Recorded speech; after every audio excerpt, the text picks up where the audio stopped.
Olá, meu nome é Clarissa e este é um vídeo para o cumprimento do estágio virtual para a conclusão do curso de Artes Visuais da Universidade de Sorocaba. Na videoaula de hoje, irei apresentar um pouco da história do cinema brasileiro, começando então pelo contexto histórico. Uma primeira exibição de cinema ocorre em julho de 1896, na cidade do Rio de Janeiro. Nessa ocasião, foram exibidas produções que relatavam o cotidiano das cidades europeias.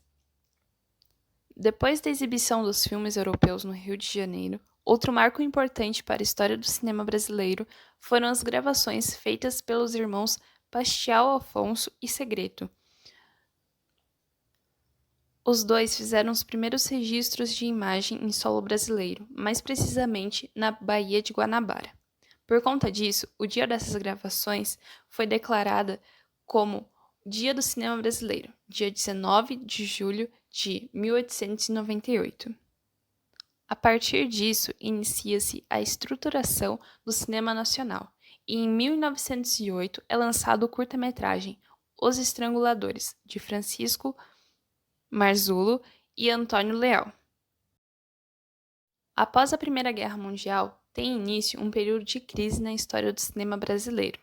Isso aconteceu devido à diminuição no número de filmes europeus exibidos no país, o que deixou uma lacuna que seria ocupada pelas produções hollywoodianas.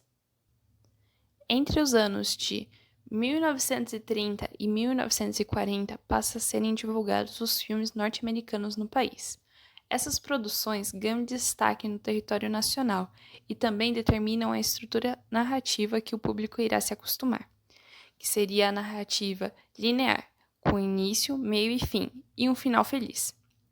Com isso, foi criado o primeiro grande estúdio no país, a Cinédia, que passa a investir em narrativas que se assemelham ao que já fora difundido pela indústria norte-americana. A partir de 1940, tem início o desenvolvimento das chanchadas, como gênero fílmico, produções com baixo orçamento e que misturam humor e musicalidade. A produção dos filmes do gênero foi impulsionada pela criação da Atlântida Cinematográfica, no ano de 1941. A produtora tinha poucos recursos, mas investiu em uma fórmula simples, barata e que poderia ser produzida em larga escala. O cinema novo surge como uma proposta de desvencilhar a produção nacional com a estética hollywoodiana. As produções desse período da história do cinema brasileiro dão ênfase a temas populares que são imbuídas de caráter social e político. Com isso, os cineastas não somente pretendiam romper com a estrutura de imitação norte-americana, como também abandonar a alienação produzida pelo riso da chanchada. Sendo assim, o cinema novo é essencialmente realista. Com a ditadura militar, a Embrafilme, empresa brasileira de cinema, é criada. Essa empresa pretendia manter o controle ideológico da produção nacional, através do financiamento dos filmes que estivessem de acordo com as exigências do governo. Desse modo, dificultava-se a produção de qualquer pensamento crítico sobre o regime militar. Outro marco importante nesse período é o início do movimento Udgrude. Udgrude é uma brincadeira com o termo underground, usado para denominar a produção e o artista da contracultura. Os produtores que compõem esse movimento criaram a estética do lixo, como proposta de rejeição das estruturas já existentes e a busca de uma produção de caráter experimental. Nos anos de 1980 se inicia um momento de crise econômica, por conta da pós-ditadura. Nesse período, nem os produtores tinham dinheiro para realizar os filmes e muito menos o público para ir aos cinemas. E foi nesse momento de crise que a Embrafilme se torna a principal financiadora da indústria cinematográfica. A situação se agrava quando o presidente Fernando Collor é eleito. Ele encerra as atividades da Embrafilme, extingue o Ministério da Cultura, o COCCINE, a Fundação do Cinema Brasileiro e as leis que promoviam o incentivo à produção nacional.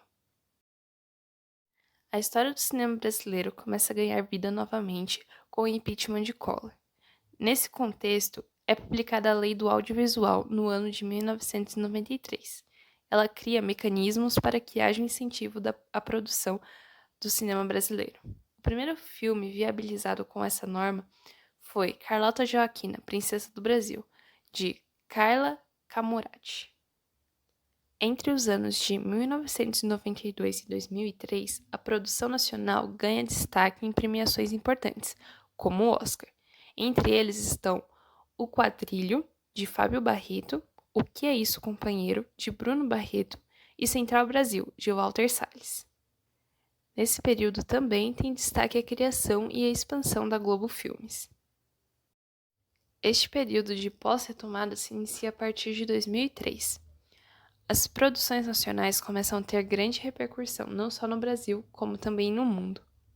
Entre eles estão os filmes Tropa de Elite, de José Padilha, e Aquários, de Kleber Mendonça Filho. Na pós-retomada, as comédias também começam a despontar entre os destaques do cinema nacional, caracterizando assim como um dos principais gêneros do país.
por fim, apresento a proposta prática, que é a criação de uma breve releitura de um dos primeiros filmes produzidos no Brasil.